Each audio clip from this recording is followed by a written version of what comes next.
Oh man, ladies and gentlemen, it's the Wednesday edition, Lamont and Larry live. And you know what that means. That means there's going to be a lot of junk talking going on about the state of affairs in politics and some trending topics going on in America. Joining me, ladies and gentlemen, it's my right hand and my left hand man. It's the living legend. He is a living legend. Larry is in the building. What's going on, Big Larry? Just feeling that life gains, man. Feeling that life gains today. Hey, man, look, I love how you wear that shirt. One day that is going to be a household name. I guarantee it. Give it 5 years. It's going to be a household name. I don't even think it's going to take 5. I'm giving it 3. Okay. Write it down. Where's your sheet? Where's your index page? There you go. Write it down. I say 3. Larry said in 3 years, Life Gains will be a household brand. Okay. I can rock with that. Let's make it happen. How you feeling tonight, my brother? The last day of November. How's things going for you? Oh, man, it's all good, man. Today is a good day. You know, every day you wake up is a good day. Some days are better than other days, but every day you wake up is a good day. So I heard that. Ain't nothing wrong with that. Yep.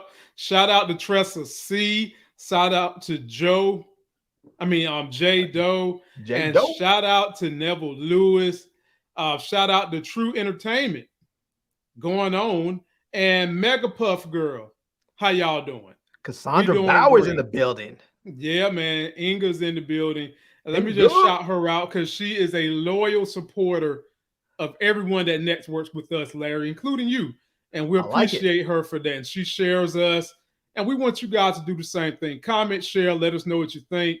This is my IG. Larry has an IG. Link is in the description. Let's get into this. And be sure to download the podcast when we're done. Please, Larry, share me like I'm community peen. Share me everywhere. Well, you don't want to share him like that, ladies and gentlemen, because his ass going to be looking cauliflower now. We don't want him to be shared looking like he need to be in my little daughter's sunflower dance, okay? Share him virtually. That's what virtually, we mean. Yes, that's what I mean, you know. Yeah, share him virtually. With the same enthusiasm. Good. So, ladies and gentlemen, this is my cheat sheet that I give Larry. I have these things numbered. I tell him what each one means, and we let Larry pick where we go. Larry, in my never-stained nicotine hands. You don't even smoke. That's what I said. Never-stained nicotine hands. Exactly. I've got a list. I've got 5 things on the list. And let me tell you what they are. Okay? Number 1. Well, I'm not going to tell you the number. I'm going to tell you what they are. So one of these is Jerry Jones, not sorry for being a youthful racist back in 1957. Okay. You mean today? Well, 57. All right. We also have the first black minority leader in the House, Hakeem Jeffries. Yeah. Should we give him his flowers? Okay. Oh, you might like this one. Snoop Dogg tells Kanye he can go sit on a pipe bomb right up the ass. Okay? Ooh, Snoop Dogg getting into the mix. Yeah, we got that. Martin Luther King says the natives got it, so should the blacks. Okay, and you can only imagine what he was talking about. And then last but not least, Larry, the next time your GOP friends call you out and say you're a socialist, ask them what country are they from. Pick a number, Larry, 1 through 5. Which one you want? What you got? Let's go with number 5. 5. Roll the dice. Boom. Number 5 is entitled, next time your GOP friend calls you a socialist, ask them what country they're from. Let me give you some supporting details to this. Ladies and gentlemen, this one was brought about because people are always misconstruing the word socialism. You have the right that misconstrues it to try to demean your liberal friends, and then you have some liberals that take it and go too far left with it. So I've gotten a great definition from TikTok of exactly what democratic socialism is, which is kind of what we have here in America mixed with capitalism. So let's take a look at this and see what you guys think. Historically speaking, socialism was seen as somewhat of a halfway point between capitalism and communism. Under this spectrum, democratic socialism fits somewhere in between capitalism and socialism. And the policies that Bernie Sanders and AOC are proposing, things like Medicare for all and free college, would fall somewhere between capitalism and democratic socialism, an area that analysts typically call social democracy. So what do all these terms mean? Capitalism is all about letting the free market generate unlimited profits for corporations and individuals. The downside of capitalism is that when it's unregulated, it leads to things like child labor, contaminated air and water, and the concentration of wealth in the hands of very few. Communism is about creating a classless society with absolute equality, where the government dictates the price, supply, and distribution of goods. The downside of communism is that the only practical way to redistribute wealth with absolute equality is by force. So these governments usually end up becoming authoritarian regimes. Socialism arose as an attempt to merge the best parts of capitalism with the best parts of communism. The traditional definition of socialism basically says that there should be some free market systems to determine supply and demand of products, but that the government should own the country's major industries so that the people can benefit from most of the wealth. The downside to socialism is that it's very vulnerable to corruption. If the people running the traditional socialist system are corrupt, then these types of socialist governments will also skew towards authoritarianism. So what about democratic socialism? Democratic socialists still believe in social ownership of major industries, either through the government or through worker alliances, but they reject two main aspects of traditional socialism. One, they sharply reject any type of undemocratic or authoritarian system. And two, they reject the Soviet-style planned economies, where the government determined the price and supply of goods. There's a lot of debate about what exactly democratic socialism entails, but in essence, democratic socialists believe that workers should enjoy a larger share of the profits that they are helping to generate. They also believe that strong social safety nets are essential for the stability and long-term growth of society. It's interesting to note that America's most famous self-described democratic socialist, Bernie Sanders, is opposed to the idea that the government should own the country's major industries. When looking at the policies that Bernie Sanders is proposing, things like an increasing minimum wage, Medicare for all, and free college education, most analysts agree that these ideas fall in line with the successful policies of the Nordic countries, where they call themselves social democracies. Social democracies are basically capitalist systems with really strong social safety nets. So what can you do? It's important to look at the actual policies that each candidate is proposing and not just the words they're throwing around. For example, just because North Korea calls itself a democratic republic and the rapper Dr. Dre calls himself a doctor does not mean that North Korea is anything close to a democracy, nor should you seek medical advice from Dr. Dre. Also, let's remember that most countries in the world have mixed economies, and none of them fit neatly into one economic model. The word socialism has basically lost all practical meaning in political discourse, so it's ultimately up to us to determine what it means based on who is using it and the policies that they are supporting. Why are they going to call out Dr. Dre? And I'm sure that there's somebody from North Korea wanting to know why they had to call out North Korea. And, you know, that was a hell of an analogy.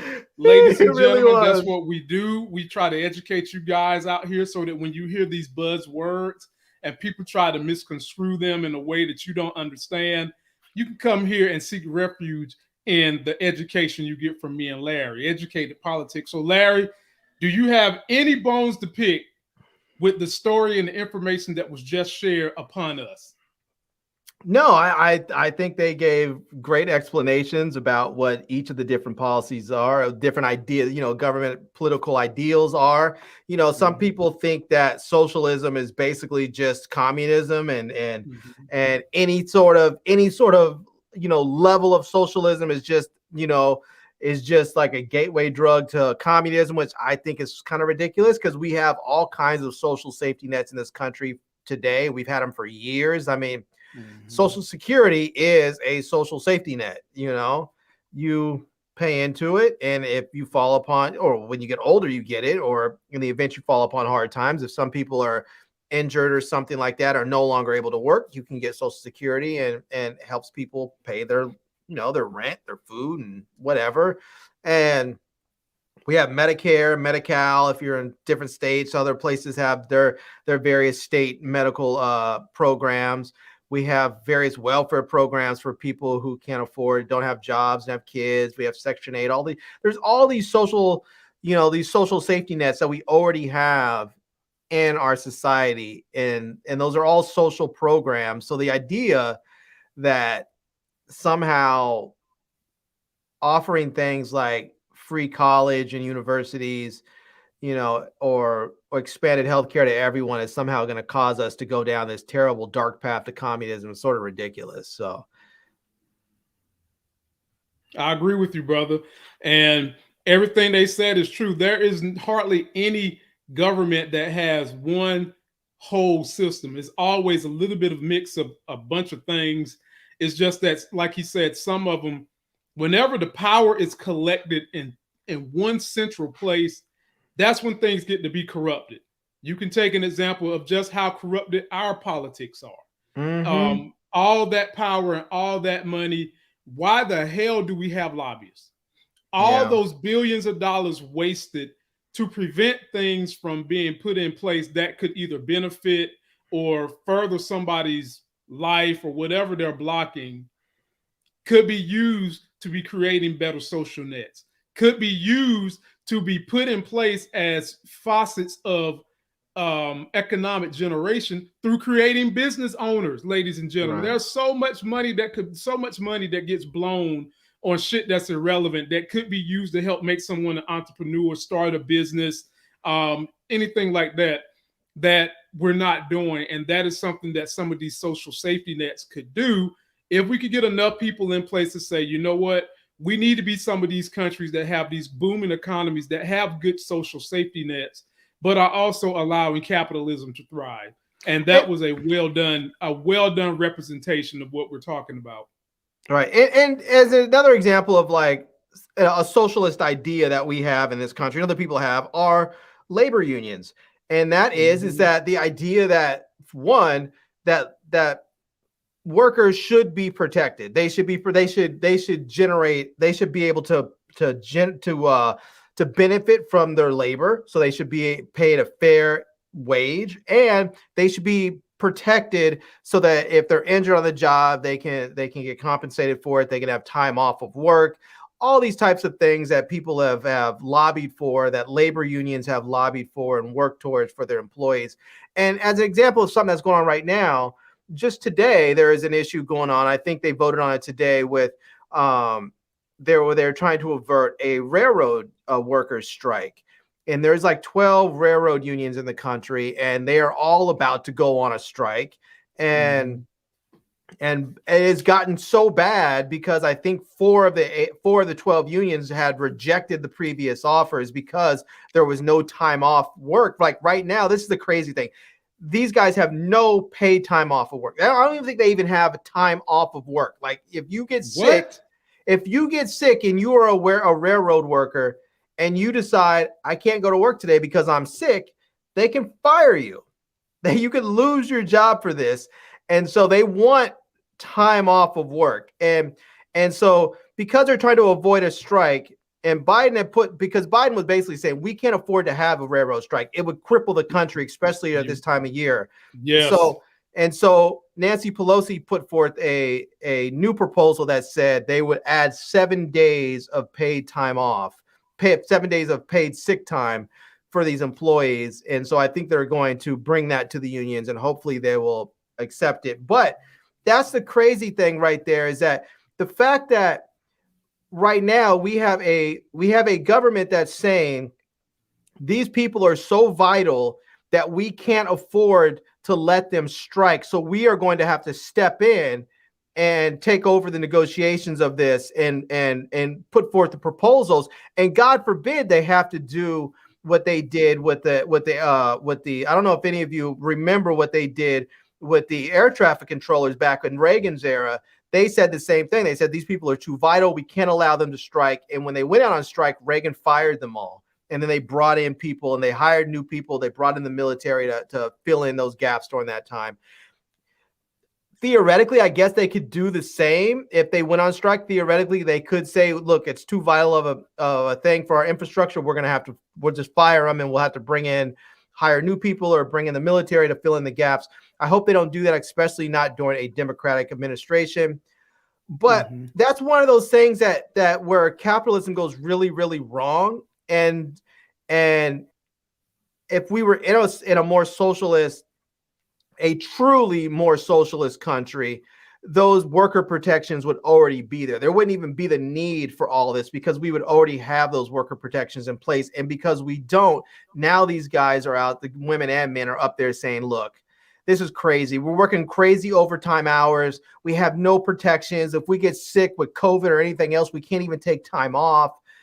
I can't even imagine that. I can't even think I've had a job where I didn't have time off if I was sick, where I couldn't call in sick and not worry about not being able to come back to work on the next day or the day after or whatever. So Larry, McDonald's give you sick time off. Hell, what the damn railroad. What they want you out there really whistling. I've been working on the railroad all my little long. Come on, man.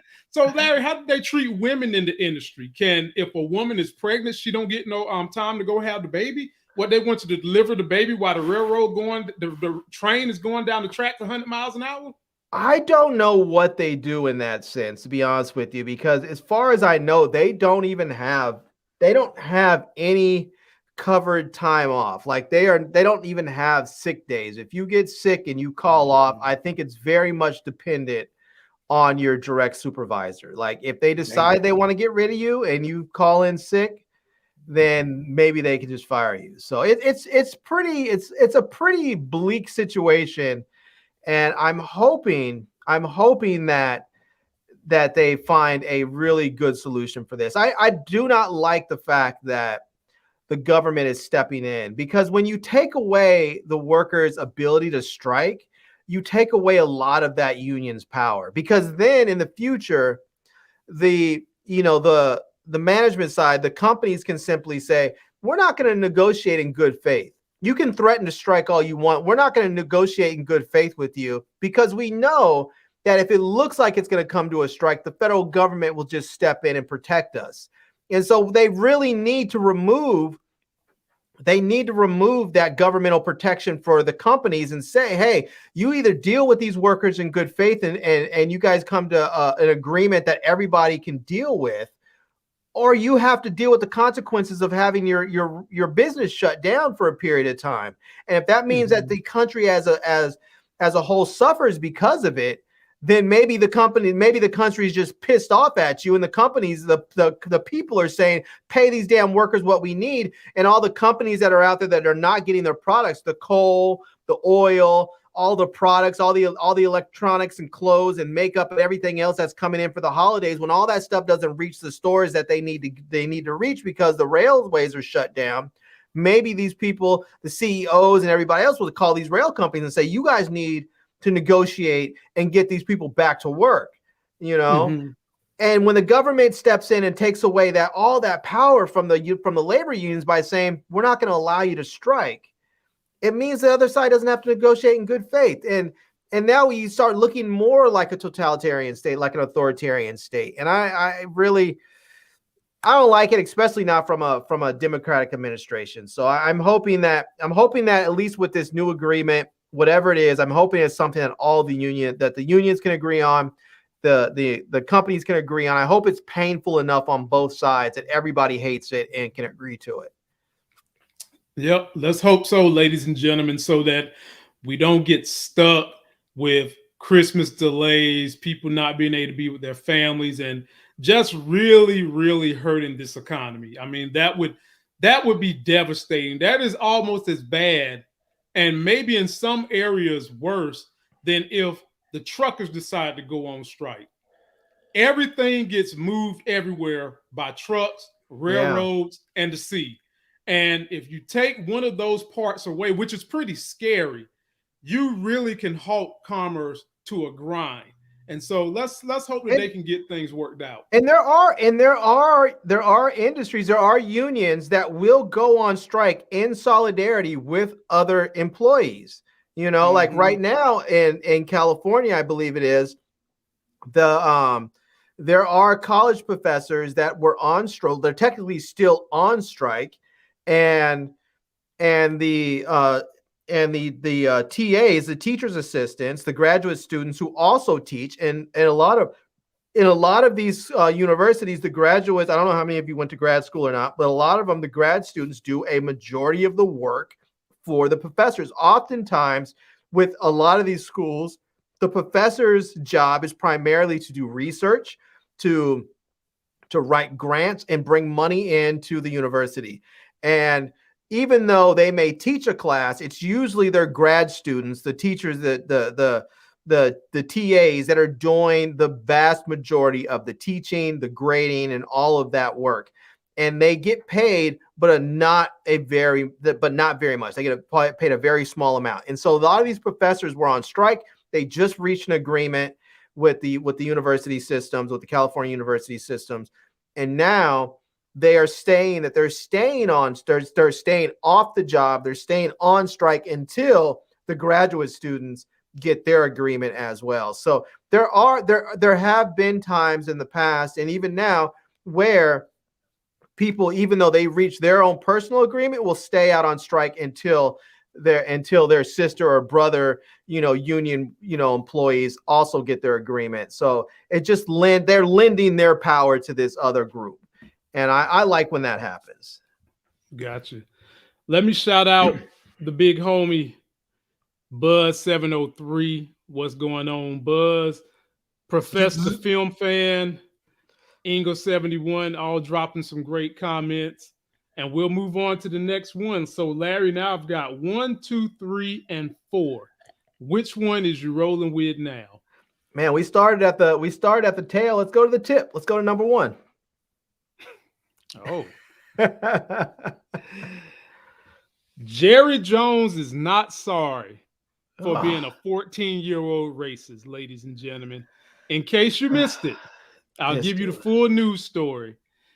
Jerry Jones, when they decided that we was going to allow black people to go to white schools, he came to a mob.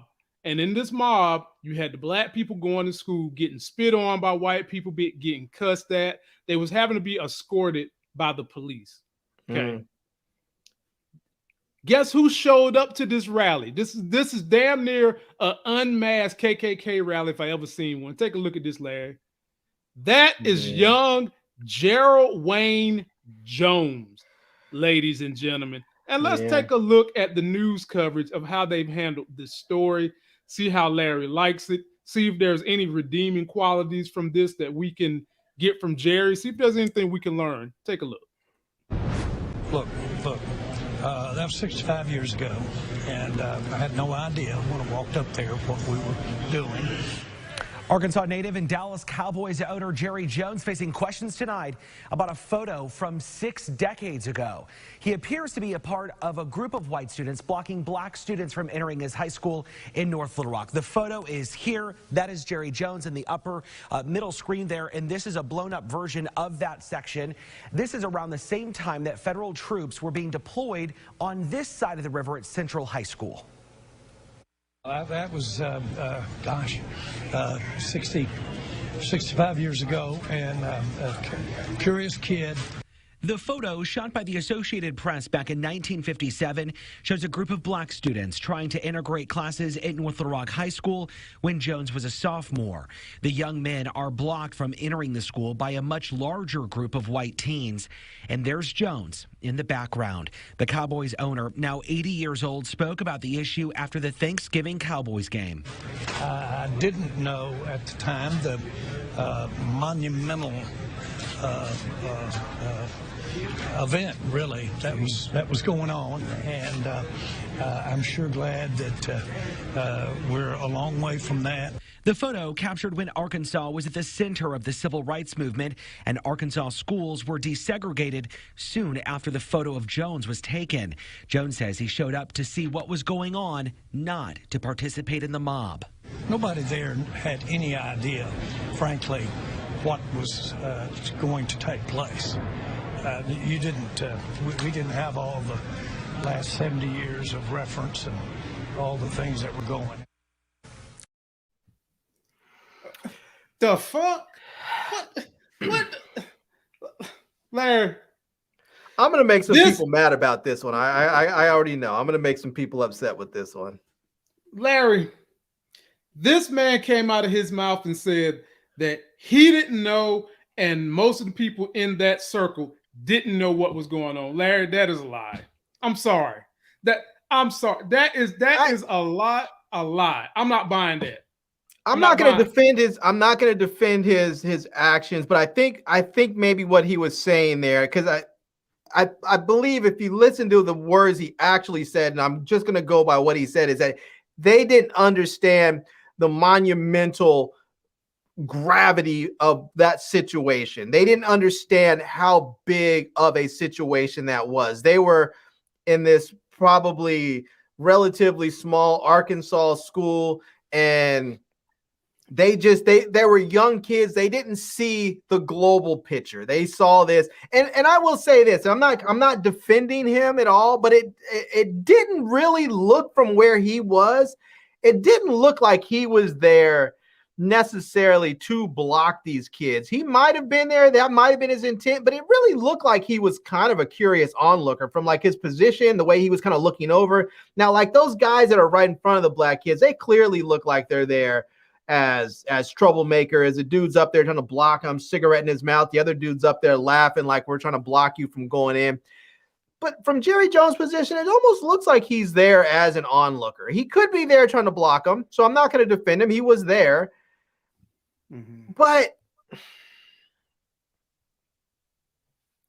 I mean, just let me know when you're done. I guess this is my thing. I am not a young man at this age. I'm not a young man.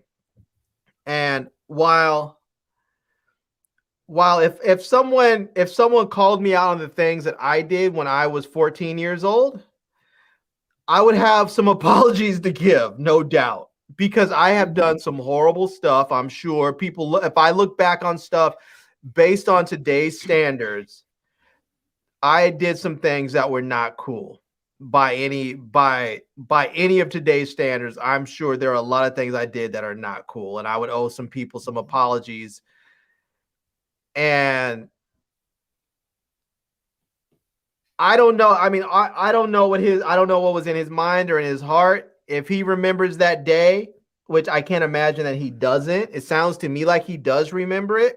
And maybe it wasn't in his heart to block those kids. Maybe he was there showing up out of curiosity. It would have been simpler for him just to say, you know what? I was 14 years old. I was a young, dumb kid. I was there. I showed up. And I probably should have been more thoughtful, but I wasn't because I was a kid. And looking back, hindsight's 2020. I wish I maybe had done some things differently. And he could have been done with this whole situation. And okay. But I mean, I think it's really difficult to go back and to if this had happened 20 years ago, if it happened 30 years ago, 40 years ago, even maybe. But when you look at something that happened, 60 something years ago, when you're a 14-year-old kid, it's hard to hold somebody responsible for something they did as an early teenager. Because we all do stupid crap as an early teenager. We really do. Larry, there's levels to the stupid shit people do as a teenager. There's levels to it. I get that it was a different era and all that. I get all that. But at the end of the day, you know good and damn well that blockade was not a fucking pep rally. So to say you're curious, what are you curious about? Are you curious to see if a black person gonna get beat up? Are you curious to see if it's gonna be a fight? You curious to hear how they calling these people niggers? And there's no curiosity that can. No, there is. Think about all the times that either you have done this or have seen other people do it, where there's a fight happening. Two people decide they're gonna fight, and regardless of the reason they're gonna fight, maybe it's a fight because someone, called someone a name or did something, and you're there and you're watching the fight. Hold on. I'm gonna need you on this subject to talk in 20-second increments so I can retort. Okay. I'm gonna need you to calm it down and give me 20 seconds. If there is a fight going on, in this instance with him, you cannot take the racism out of it. You cannot take the fact that these people are trying to prevent another race of people who are on the heels of civil rights from going into a school that's been desegregated, that you've been going to, that has been all white. You can't take that part out of it, which is separate from any other fight unless it's a racist ass fight. You can have the floor back. I agree. He was a white dude in Arkansas in a segregated school. He showed up there, and that's the thing. If you show up to see something, I'm saying simply showing up to see what's happening doesn't necessarily mean that you were wrong to see what was going on. Now, because of who he is in his history and what we know about Jerry Jones, I'm not going to defend him and say that he didn't show up there to stop these guys from getting into the school. I'm simply saying from that position, it doesn't look like he's showing up to prevent them from doing anything. It looked like he showed up maybe just to see what was going on. No, but because we know he's Jerry Jones, we know the dude has a racist history, and so I'm not going to give him a pass. Right. I'm not going to give him a pass. When you showing up to be curious about something when your ass is sitting in the nosebleed, not when you sitting right behind the NBA player and you can feel his sweat. Jerry Jones is in the third row of this altercation. He is 2 rows behind this boy right here with his damn cigarette in his mouth, who is trying to cause trouble. First of all, if Jerry Jones is 14, this boy right here, how old is he? Because as far as I know, even back in my grandpa day, you had to be 18 to smoke a damn cigarette. So maybe they had a different set of rules. I don't know. But a lot more people smoked back then. But I mean, Jerry Jones, this kid looks like he's probably a senior. He's up front in the thick of it. So he's probably one of the kids that's a senior at the school. He's probably a bit of a rabble rouser. Maybe he's one of the popular kids. And Jerry Jones is 14. He's probably a freshman, poking his head in there, trying to see what's going on. And I don't know. I mean, I'm not going to defend him. I'm not going to defend him and say he wasn't there to stop him, because I think everybody there was probably feeling. I don't want to say everyone, because there were people at that school that were welcoming. They didn't always come out and say it boldly. But there were a lot of people that were welcoming. But they was not standing outside the door trying to block these kids from getting in. There's no separating the two. And he can try to pawn it off as curiosity all he wants. He would have been better off doing what you said, but he can't do that because he's so used to being in power. He could have just said, you know what? During that time, it was a horrible mistake. I was on the wrong side of history. Since then, I've had great relationships with people of all races. I've employed people of all races. Some of my best friends are racist. But he can't say that because he's used to being in control. And Larry, this is the same dude that was doing this and was saying, you will not be on my team if you think your ass is going to be kneeling for the flag. Now, I'm with you on when you're 14, you make mistakes. But Larry, some mistakes you make are graver than others, okay? I'm 14 years old. I went into a grocery store and I stole a pack of Kool-Aid. That's a horrible mistake. Did I try to oppress a whole group of people from coming in the fucking grocery store? I did not. When I was 14, I went to the grocery store and I knocked over some milk because this lady made me mad. Did I try to keep her white race from coming in the grocery store with a mob of other black, angry African Americans with cigarettes in their mouth? And I'm 2 rows back with the press because the press is there to let you know that this is a huge event? No. So I get the curiosity. You want to see what happens, but what I don't get is you curious about what? You know what is happening. And to say that you don't know what you're curious about, bruh, are you curious when you go lay down with a woman and you don't know what's on the other side of her underwear? No, not buying it. Maybe he was there for curiosity, but you know the 20 seconds. Constructs. Go ahead. Okay, go ahead.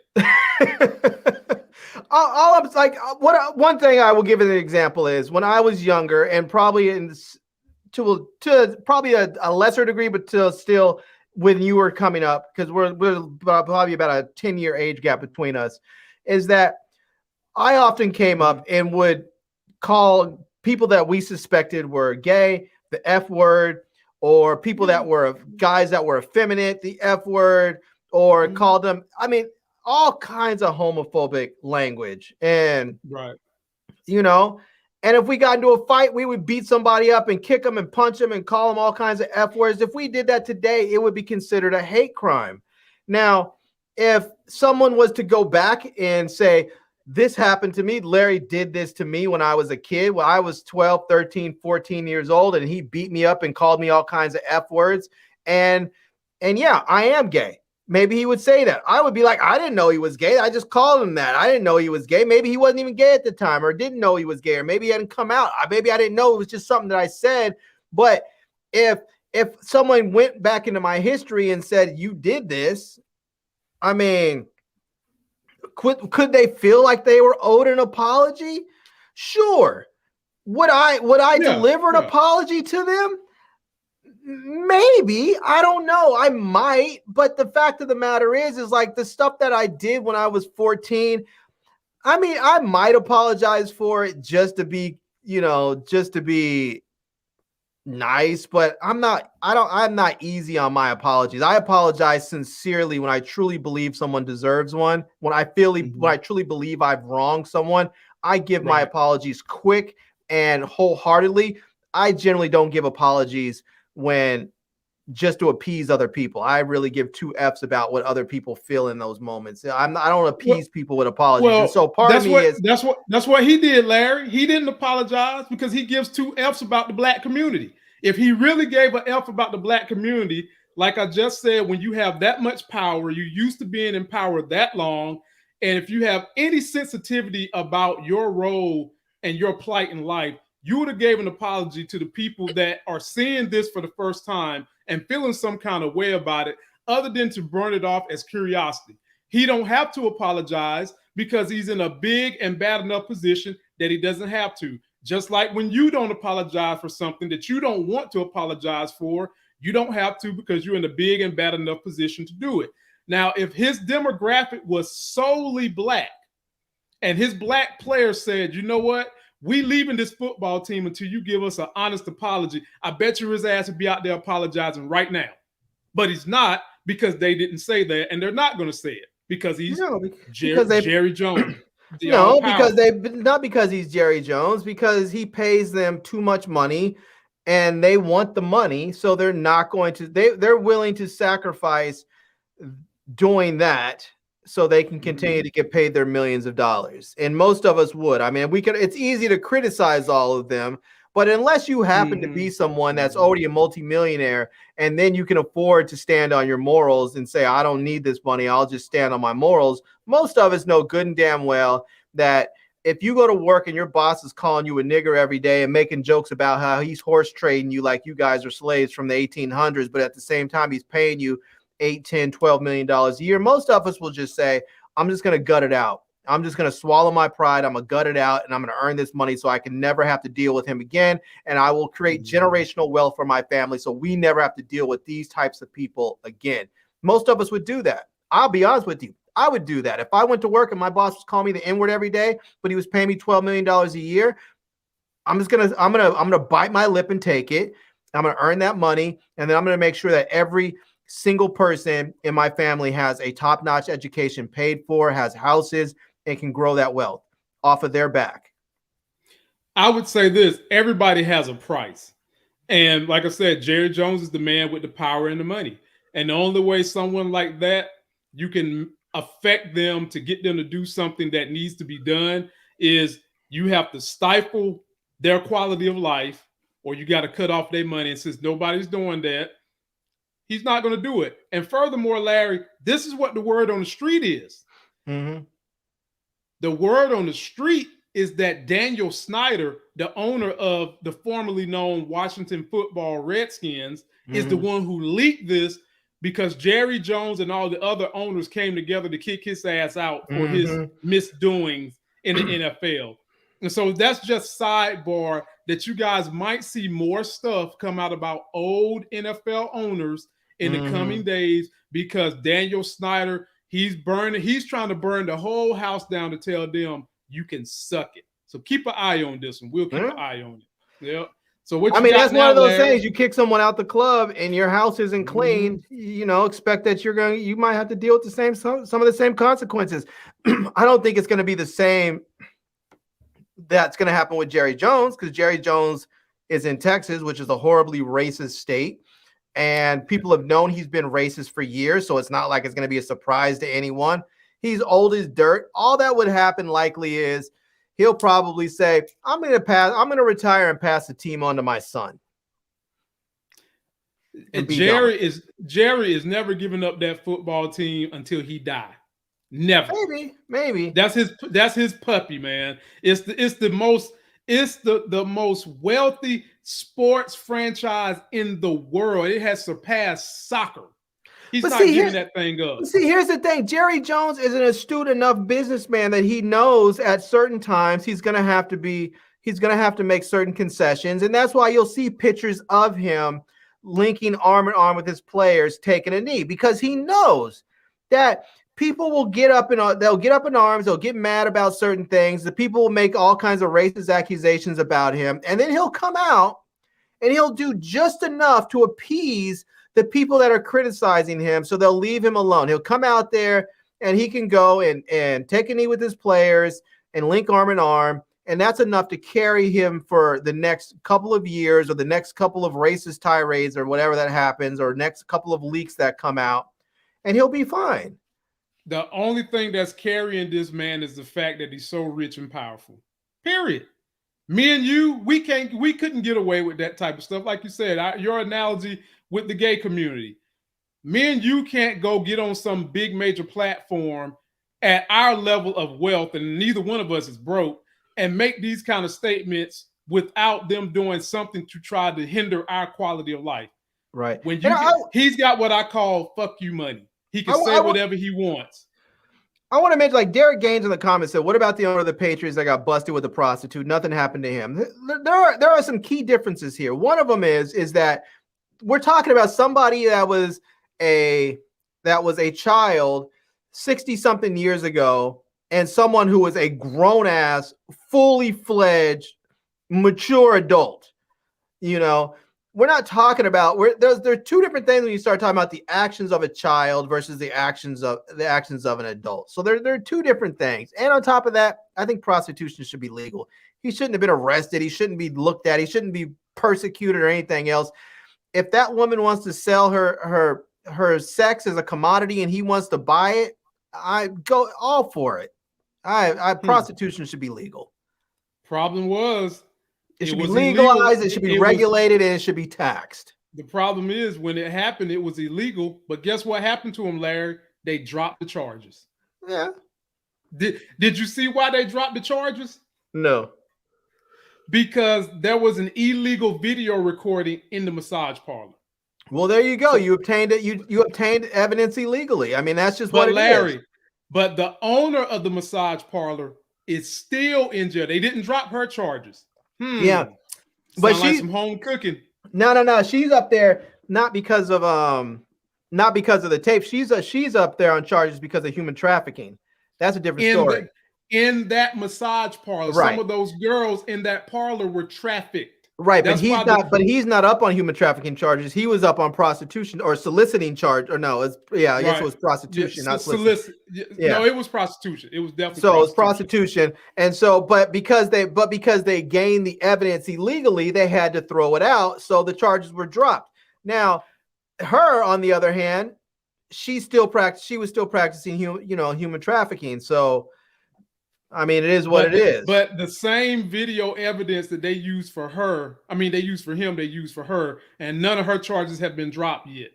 But there's all kinds of stuff when it comes to, the law. It's like if you obtain evidence illegally for one case, you may have to throw that case out, but that doesn't mean that evidence still doesn't exist. And because it's been known and it's there, that evidence can then be used for something else, which just sounds like what's happening there. So, I mean, use for something else. I'm not gonna shed no tears for a human. I'm not gonna shed any tears for a human trafficker. what is it you was used for something else? If they're saying that they have to throw it completely out, what else are they going to use it for? They have to throw it out for his case because they used that video evidence for his case, and then it comes out that that the evidence was obtained illegally, and so it's no good for his case. But because the prosecution, the state had already gotten hold of the evidence, they can say, well, hey, we didn't obtain this evidence. We didn't obtain this video for this other stuff, but because we have the video, we see that there's illegal activity happening on here. And now we can use this to go after the other illegal activity. Like we can't use it to go after the stuff that we originally used it. We wanted it for because we obtained it illegally. But since we have it, we can actually use it for because we see other crimes on here. And it sounds to me that's what they're doing. I'm not going to shed a single tear for a human trafficker. Not going to do it. I'm not shedding a tear for human trafficking. I'm shedding a tear for everything needs to be fair. Everything needs to be on the up and up. If her ass is in jail and he in there trying to having sex with these trafficked girls, he's just as much in the trafficking, literally, as she was trafficking them. And I want to see them both be punished. Now I can agree with you on that. I think if you have, and this is where it becomes tricky, because if you're having sex, if you hire a prostitute, and obviously prostitution is illegal, but even if prostitution were legal and you had sex with a woman that turned out to be trafficked, should you then be responsible for that if you don't know that she's been trafficked? And that's one of those reasons why I say prostitution should be legalized, right, because it should be legalized and regulated. Right. That way you don't have these issues where you have these trafficked women. You have these women that, and men too, that come in and they're in the and the industry is regulated and people can be tested and their labor can be taxed, their income can be taxed. But when you don't, it's just a free for all. It's a wild, wild west. Exactly. So yeah, exactly. So now we've got 2, 3, and 4. Pick a number, any number. All right, let's go with number 4. Number 4. MLK says, natives got it, so should we. You guys take a guess at what he's talking about. Let me play the clip for you, and we'll come back and break down what Martin Luther King was talking about when he made these statements. See if you guys can pick it apart. About the Negro. I mean, every other group that came as an immigrant somehow, not easily, but somehow got around it. Is it just the fact that Negroes are black? White America must be.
Damn, Larry, haven't we heard just pick yourself up by the bootstraps, and tighten your belts? And I'm working 711 jobs and 24, 29 hours. I don't even get no fucking sleep. I'm working so damn hard. Shut the fuck up, white privilege. Just stop it.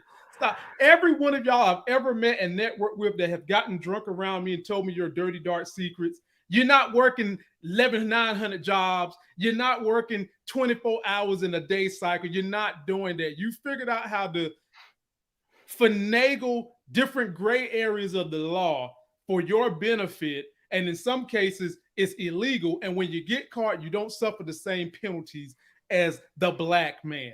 So, Larry, having said those things, what do you think about what Dr. King said? Yeah, I mean, this has been a point of contention in this country for a long time, is that, other groups have come here or been here and they have gotten concessions from the American government, and black people have not. Nope. And that's just basically what it has been. I mean, he's not wrong in saying that.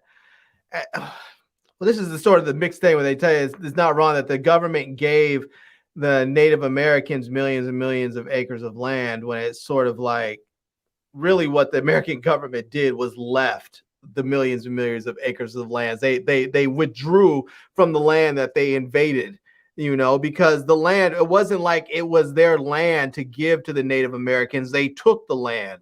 They occupied the land. So basically they just withdrew their occupation from those lands, and the Native Americans were able to then to reoccupy it. And but there's been other cases. You've had people, for instance, that have come here from Vietnam and other countries where the U.S. government has given them money. They have given them money to set their lives up here when they've come here, and we have not been given reparations at any level. And the sad thing about it is people say, oh, well, slavery was so long ago, but you have a legacy of slavery that has continued on to this day. You've had a legacy of racism and bigotry and oppression that has kept a large swath of black people in poverty and in jail, in prison, and all kinds of horrible conditions. And they do things. They say, oh, well, you have public schools, but then you look at the public schools where minority students go, and they're underfunded. They have crumbling conditions.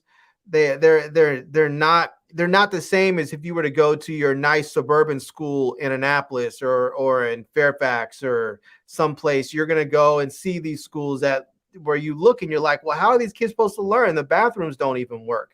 The classrooms are freezing cold, and the kids are having to wear 2-3 layers of jackets. They don't even have books to read. How are they supposed to learn of these conditions? But people say, well, you have the public schools, just do the best you can. If you really want to make it, you can make it, and it's not really the case. It's not really the case. It frustrates me to no end when I hear this, but the whole reparations thing, I'm not going to say people shouldn't stop working for it. I hope they do continue to work for it. Maybe at some point they will offer reparations.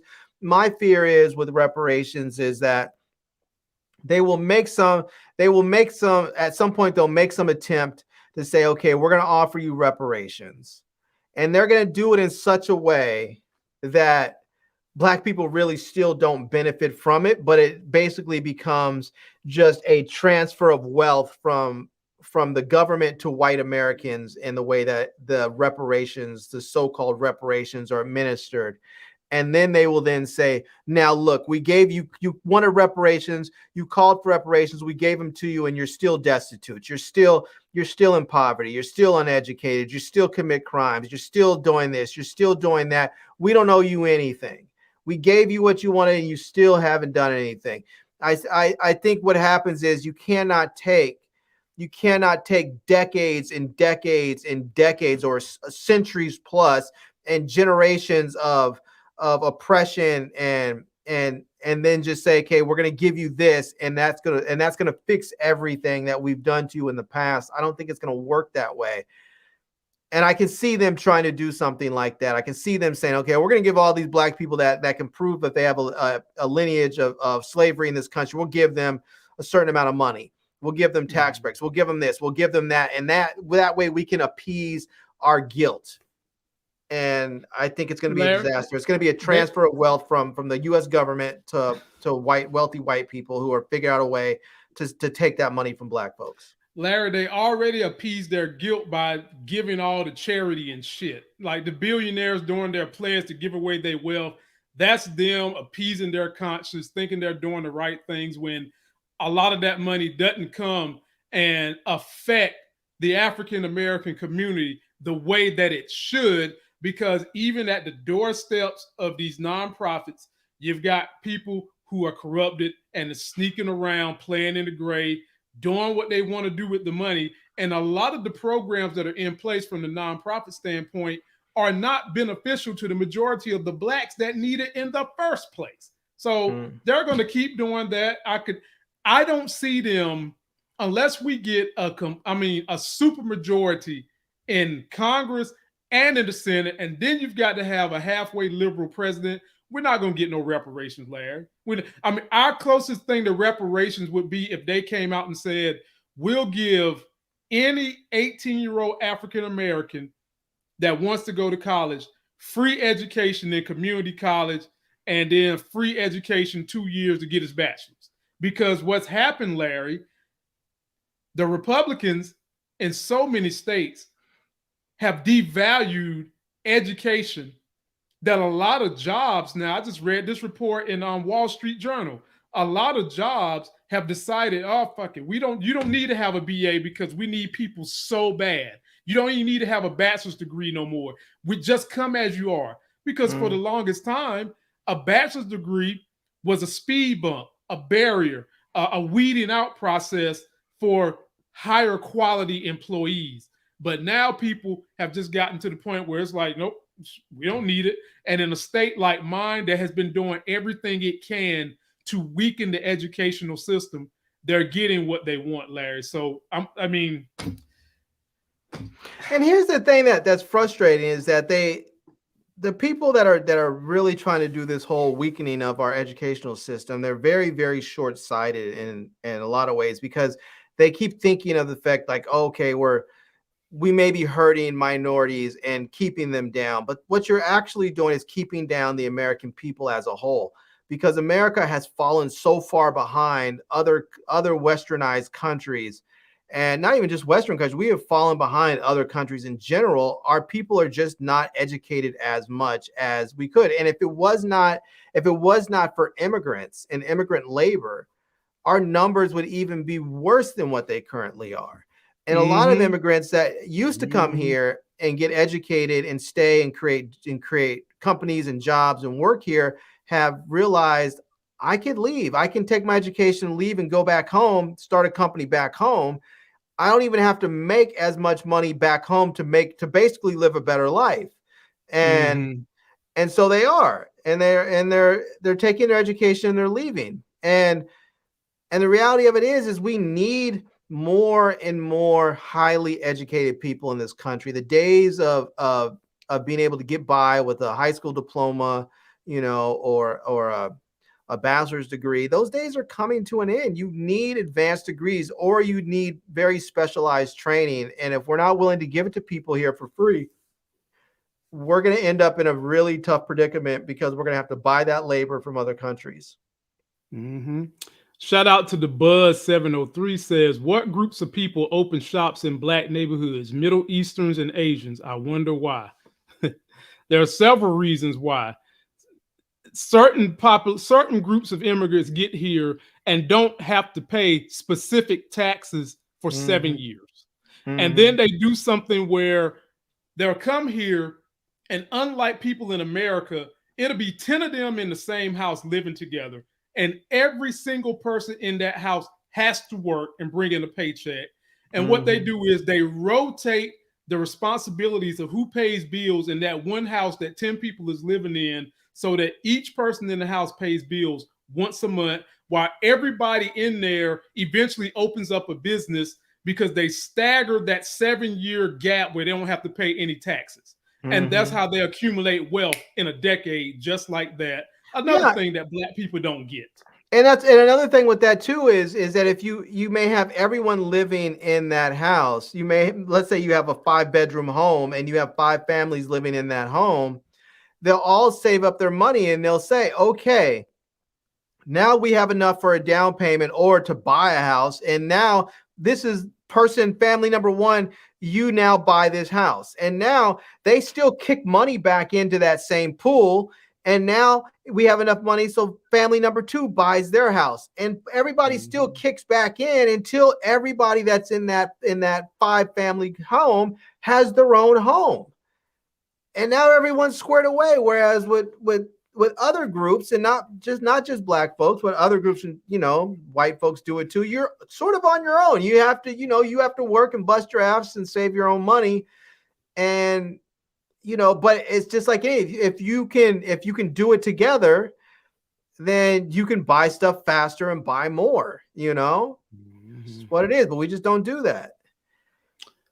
We got 2 and 3 left, Larry. Which one you want? Let's go with number 2. Number 2, for the first time in the Congress's history, the minority lead is a brother, and his brother's name is Hakeem Jeffries. Here we go. House Democrats have elected Hakeem Jeffries to be their leader when they take the minority in the next Congress. He makes history becoming the first Black man to lead a political party's caucus in either chamber. Back with us is NBC's Ali Vitale. Ali, talk to us about the significance of this moment and the challenges ahead. Well, look, when I spent time with Hakeem Jeffries last night, it was the eve of his ascension into this historic leadership role. But he said to us that he didn't have much time to reflect on what it meant to be the first Black person elevated and elected to this position in Congress. Instead, he was focused on the road ahead. Now, I'll tell you that usually these leadership elections can have a little bit of drama to them. Certainly, we're seeing that now on the Republican side, and we'll continue to see that play out through January 3rd when Kevin McCarthy puts himself up for Speaker of the House. But in terms of Democratic leadership, I thought that Gregory Meeks put it well in the room. Our sources telling us that he delivered a powerful speech that had the entire Democratic caucus on their feet just ahead of Jeffries' official election. And what Meeks said was the most important part of a relay race is how you pass the baton. Larry, how you feeling about Hakeem Jeffries? I honestly don't know that much about him. I've seen him do a couple of speeches. I like what he says. I like his demeanor. I like the way he controls a room. But what do you think about him being the new minority lead? Yeah, I mean, I hope he does well. I mean, one of the things that is, and I'm assuming that because they put him in this position, he's already good at it. One of the things that is important if you're going to be a party leader is to be able to whip votes. He's going to have to be able to get those votes lined up. So when there's legislation that needs to be passed, that he can go and say, we have the votes. Yes, so-and-so who was holding back, or so-and-so didn't like this, or so-and-so wanted this for their district. He can go to them, talk to them, and know exactly what it is they need, and know exactly what it is that they want, and know the difference between the need and the want, and be able to deliver to them so that they can get those votes lined up. So I'm hoping that he can get that done, because there's going to be some really interesting times in this next term of Congress, when you have such a very, very close number of dividing the House between the Republicans and the Democrats. I think there's only a difference of like 4 seats. So he's gonna have his hands full, and we'll see how he does. I hope he does an excellent job. I hope that the Democrats win the House back in 2024, and they can elect him as the first Speaker of the House, the first Black Speaker of the House. That'd be fantastic. Be great. Last but not least, ladies and gentlemen, Snoop Dogg has some strong words for Kanye, Yeezy, whatever y'all want to call him. Take a look at this. All right, politics real quick. Now, we all hate. I apologize. Nah, I really don't apologize, man, because a lot of my fans get mad at me when I talk bad about him, but I don't I think it's safe to say most people in our culture do not. Well, rock you need with to Donald know Trump. that. You need to know that a lot of your fans is racist. Ain't no fucking way around. Don't even try to put no. I don't cut. even want to put anything around. I do. I don't give a fuck. I Yeah. tell him straight up, motherfucker. If you like that nigga, you motherfucking racist. Fuck you and fuck him. Now what? All right. Draw the line, nigga. He drew the lines. Exactly. He drew the motherfucking lines. Before him, there were no lines. Everybody was everybody. We respected everything. We didn't trip. But nigga, when you drew the line, nigga, start pointing motherfuckers out and saying, nigga, fuck y'all then, nigga. Yeah, that's how I feel. You and them. If you're just tuning in, we're talking Kanye about too, Donald Trump. nigga. Don't forget about him too. Fuck you too. Daniel Graves, F you too. Geno Hill, F you too. And if you down with Biggie and the Junior Mafia, as Tupac said, F you and your crew. My fofo, make sure all your kids don't grow. Damn. Larry, what do you think about Snoop getting mad at the comments of Kyrie Irving, Kanye West, and some of the others that have been kind of on that anti-Semitic, and Trump? He was talking about Kanye West, Kyrie Irving, and Trump.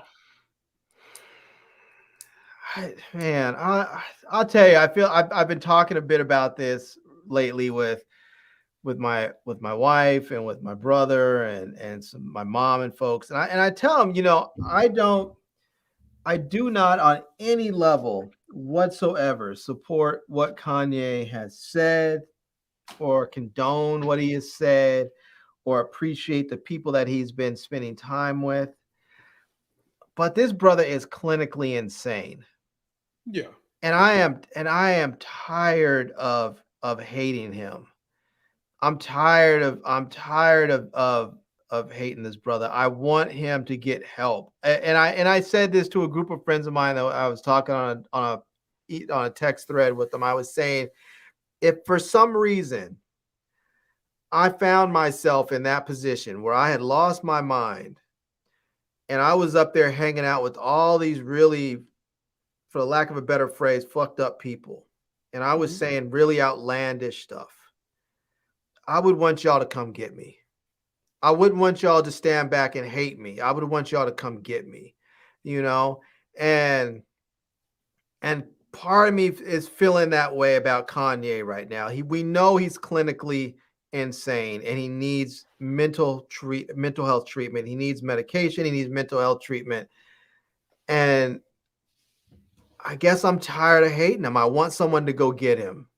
I want someone to pull up and just go get him. And now when you start talking about people like Kyrie Irving, I don't think he has those issues. I think he just feels the way he feels, and that's a different story for him.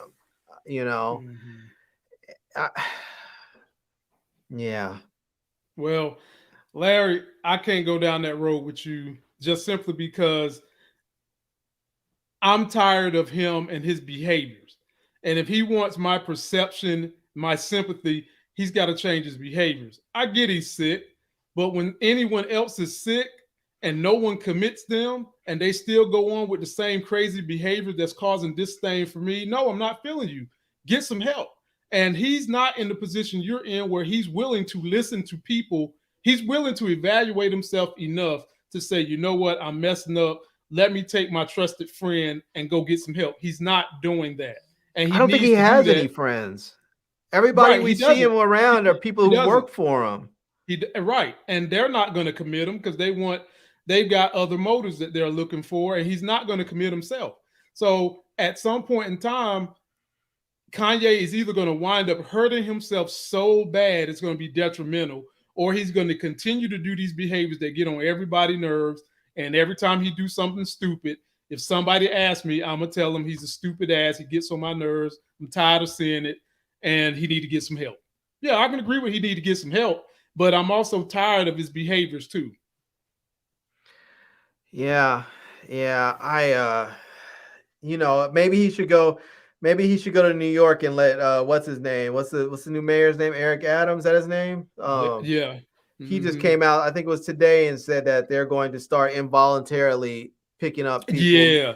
I saw that. And and institutionalizing them if they can't take care of themselves. And right. Maybe someone should drop off Kanye in New York and let him get picked up. Maybe so, man. I mean, whatever. I hear you. I'm frustrated with the brother. I'm frustrated with him saying all the crazy stuff, doing the stupid stuff, hanging out with the people he's hanging out with. I'm tired of it.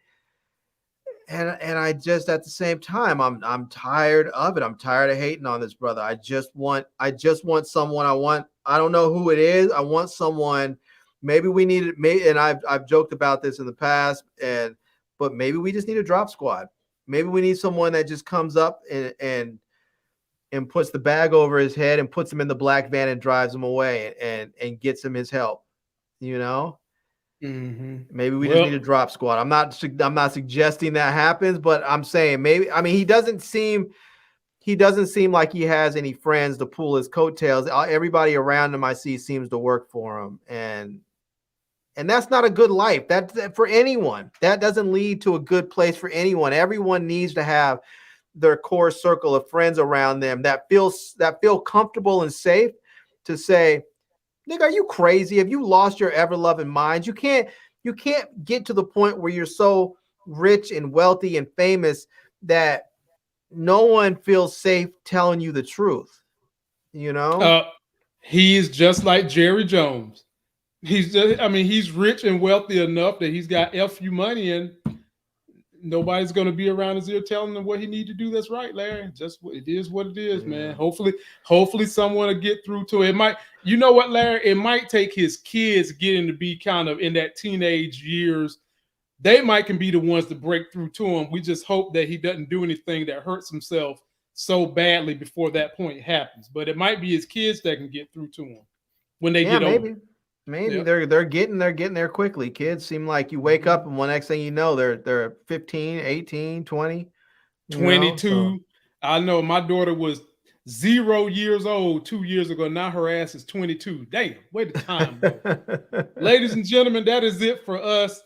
Be sure to download the podcast. Check us out on my social media links. Larry's got links down there.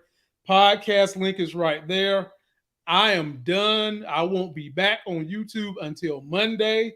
I'm trying to do my little hiatus thing because January is going to be coming and we're going to be running. There's all kinds of shows coming out in January. So you guys stay tuned.